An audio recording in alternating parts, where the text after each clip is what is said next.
En termodinámica, un proceso es reversible cuando su dirección puede invertirse en cualquier punto por un cambio infinitesimal en las condiciones externas. Para ejemplificarlo, se tomará como referencia la expansión simple de un gas contenido en un cilindro, el cual encima tiene un pistón. Como sistema se elige el gas dentro del cilindro, por ende, todo lo demás constituye los alrededores. Ahora imaginemos un proceso donde se retiran del pistón cantidades pequeñas de masa, una detrás de otra, con una rapidez tal que la elevación del pistón es continua, donde las oscilaciones se presentan solo al final del proceso. El caso límite de esta sucesión de retiro de masas infinitesimales del pistón queda aproximado cuando la masa m es reemplazada por una pila de polvo, mismo que va cayendo del pistón en un hilo muy fino. Durante este proceso, el pistón se eleva con una rapidez uniforme pero pequeña, y el polvo que cae en un recipiente tiene cada vez una altura mayor en este. El sistema nunca se desplaza más que diferencialmente, ya sea de su equilibrio interno o del equilibrio con los alrededores. Si se detiene la caída de polvo del pistón y se invierte la dirección en la que se transfiere el polvo, entonces el proceso cambia de dirección y regresa a lo largo de la trayectoria original. Al cabo de cierto tiempo, el sistema y sus alrededores regresan a sus condiciones iniciales. El proceso original es reversible.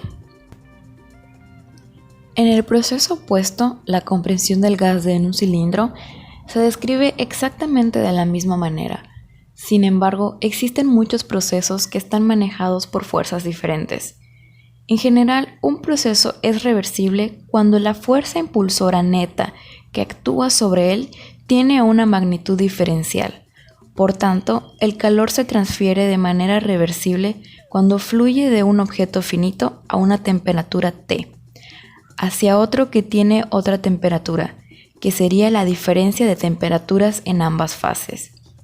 El proceso reversible es ideal, ya que en la práctica no existen procesos que tengan todas sus características, pero los resultados para los procesos reversibles apropiados permiten obtener aproximaciones razonables del trabajo de un proceso real. Por su parte, un proceso espontáneo es un proceso que tiene una tendencia natural a producirse sin tener que ser realizado por una influencia externa. El proceso reverso o contrario a un cambio espontáneo es no espontáneo. El punto en el que cambia el sentido de la espontaneidad es el punto de equilibrio.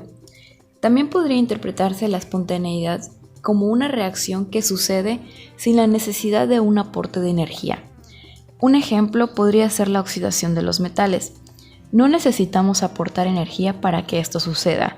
Esa reacción se va a producir, aunque muy lentamente. Para saber si una reacción va a ser espontánea o no espontánea, se determina por medio de la energía libre de Gibbs, que se enfoca en saber la variación de esa energía principalmente. La energía que ha variado en los reactivos respecto a lo que ha variado la energía libre de los productos. Si esa variación de la energía libre de Gibbs es menor que 0 o es negativa, la reacción es espontánea. Sin embargo, si esa variación de energía es positiva, va a ser no espontánea.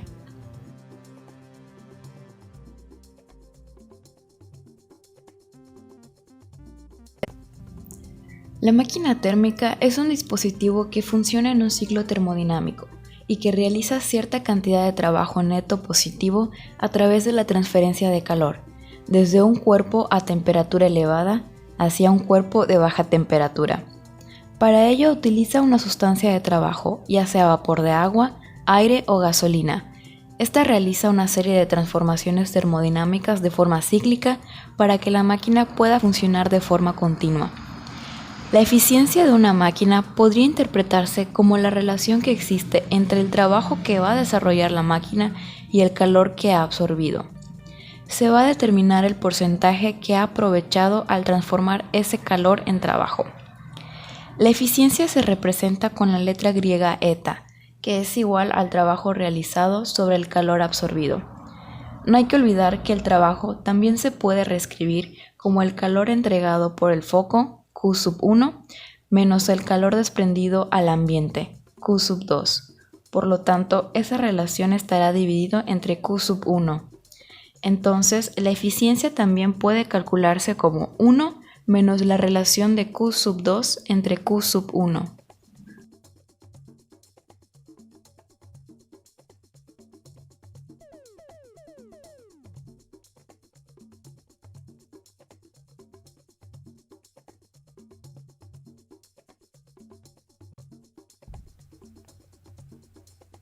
Se sabe que las máquinas térmicas son dispositivos cíclicos y que el fluido de trabajo de una de estas máquinas vuelve a su estado inicial al final de cada ciclo. Durante una parte del ciclo, el fluido realiza trabajo y durante otra se hace trabajo sobre el fluido. La diferencia entre estos dos trabajos es el trabajo neto que entrega la máquina térmica. La eficiencia del ciclo de una máquina térmica depende en gran medida de cómo se ejecute cada uno de los procesos que constituyen el ciclo. El trabajo neto y, por lo tanto, la eficiencia del ciclo se puede maximizar mediante procesos que requieren la misma cantidad de trabajo y entregan lo más posible, es decir, durante procesos reversibles. Los ciclos reversibles son ciclos ideales, pero aquellos que propician límites superiores, es decir, puntos de partida para el desempeño en ciclos reales. Reiterando, las máquinas térmicas funcionan con procesos reversibles, y el más conocido es el ciclo de Carnot, propuesto en 1824 por el ingeniero francés Sadi Carnot.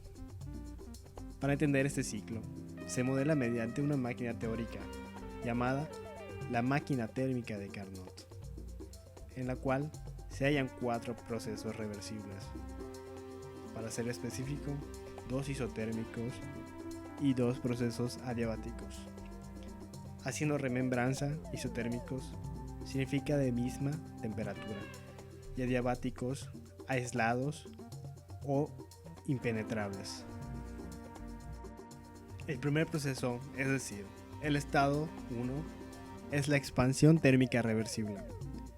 En este proceso, el gas se expande paulatinamente, y esta expansión también realiza trabajo en los alrededores. Recordemos que por ser un proceso isotérmico, la temperatura del gas es constante, pero esta tiende a disminuir en minúscula medida. Es por la transferencia de temperatura del depósito hacia el gas que se mantiene un proceso isotérmico.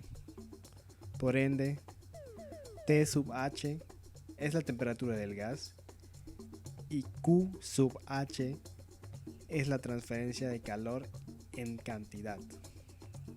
Se le denomina reversible a este proceso debido a que la diferencial de la temperatura nunca excede la diferencia entre la cantidad de temperatura del gas y el depósito. La segunda etapa es la expansión adiabática reversible, en la cual la temperatura disminuye, es decir, T sub H, que ya habíamos visto antes, va hacia T sub L. El depósito se elimina y se reemplaza por un aislamiento. El gas se expande de manera lenta y sigue ejerciendo un trabajo a sus alrededores hasta que la temperatura disminuye. Reiterando que T sub H va hacia T sub L, la cual corresponde al tercer estado, esta última. El émbolo no genera fricción con el depósito. La compresión isotérmica reversible es el tercer estado. Se retira el aislamiento de la cabeza del cilindro y se pone a este en contacto con un sumidero a temperatura T sub L. Después, una fuerza externa empuja al cilindro hacia el interior, de modo que se realiza trabajo sobre el gas. A medida que el gas se comprime, su temperatura tiende a incrementarse, pero tan pronto como aumenta una cantidad infinitesimal de la diferencial de T, o sea, la diferencial de la temperatura. el calor se transfiere desde el gas hacia el sumidero, lo que causa que la temperatura del gas descienda a T sub L.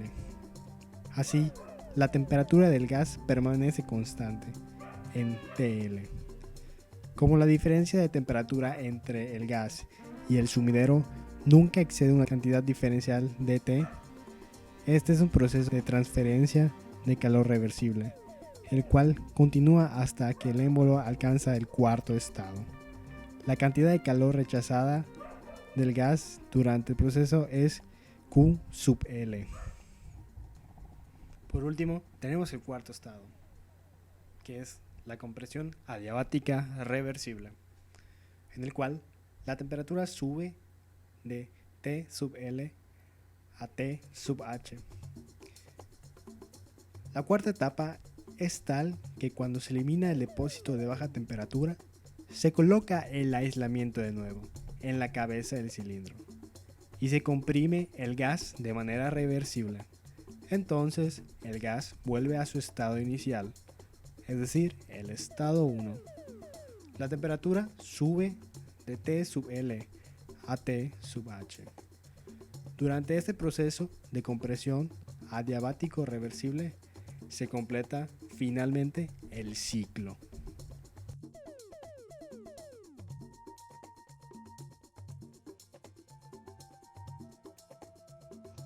El refrigerador de Carnot. En un proceso de refrigeración continua, el calor absorbido de una temperatura baja es desechado ininterrumpidamente hacia el ambiente, que se encuentra a una temperatura más elevada. En esencia, el ciclo de refrigeración en un ciclo invertido de una máquina térmica, el calor es transferido de un nivel más bajo de temperatura a uno más alto. De acuerdo con la segunda ley, esto requiere de una fuente externa de energía. La bomba de calor. La bomba de calor, una máquina térmica invertida, es un dispositivo para el calentamiento de casas y edificios comerciales durante el invierno y enfriamiento de verano. En invierno opera de modo tal que absorbe el calor del ambiente y lo expulsa hacia el edificio.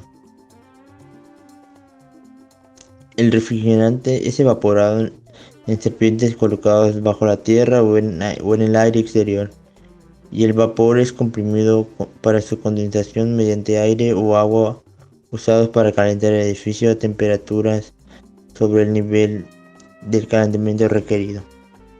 Cualquier ventaja económica de la bomba de calor como dispositivo de calentamiento depende del costo de la electricidad en comparación con el costo de combustibles tales como petróleo o aguas naturales. La bomba de calor sirve también para el acondicionamiento de aire en verano. El flujo de refrigerante es simplemente invertido y el calor se absorbe del edificio y se expulsa a través de serpientes subterráneas o hacia el aire exterior.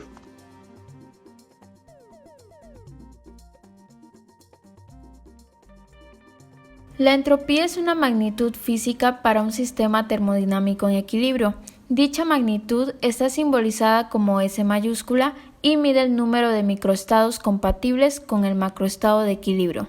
Se puede decir que mide el grado de organización del sistema y es una función de estado de carácter extensivo que describe lo irreversible de los sistemas termodinámicos.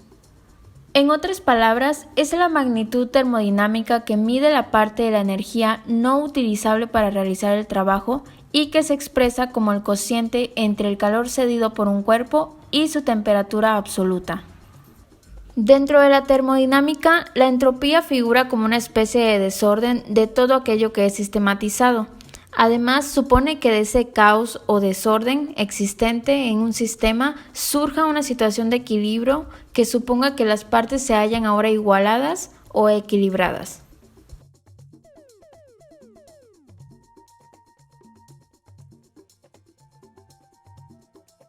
Segunda ley de la termodinámica. Aunque la primera ley de la termodinámica establece la relación entre el calor absorbido y el trabajo realizado por un sistema, no señala ninguna restricción de la fuente de este calor o en dirección de su flujo. Según la primera ley, nada impide que sin ayuda externa extraigamos calor del hielo para calentar el agua, siendo la temperatura del primero menor que la de esta última. pero la experiencia nos enseña que la transferencia de calor de una temperatura más baja a otra mayor no se efectúa espontáneamente. En su lugar encuentra siempre que el calor fluye en sentido contrario, es decir, el flujo del calor es unidireccional, desde la temperatura más elevada a la menor, lo que no impide la posibilidad de enfriar un cuerpo por debajo de la temperatura de su contorno, pero para ello es preciso realizar cierto trabajo.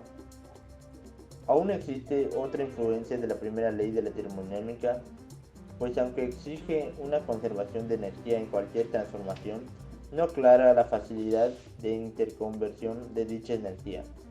También es un hecho que mientras diferentes formas de energía pueden convertirse fácilmente y totalmente en calor, el proceso contrario tiene lugar bajo ciertas condiciones muy restringidas. Así, la temperatura constante, el calor se transforma en trabajo solo a expensas de algún cambio permanente en el sistema comprendido. Por ejemplo, el calor se transforma bajo una expansión isotérmica reversible de un gas en un cilindro. Para conservar este trabajo, el gas debe permanecer expandido. Si intentamos devolver el gas a su condición original, encontramos que el trabajo obtenido en la expansión debe utilizarse en la compresión y en consecuencia gastamos la cantidad de calor original. De nuevo, para lograr un trabajo por medio del calor, como en una máquina térmica, es esencial que exista una caída de temperatura y que el calor fluya desde la temperatura más elevada a otra menor. En estos hechos pueden verse que el calor no se transforma en trabajo sin producir cambios permanentes, bien sea en el sistema comprendido o en sus proximidades.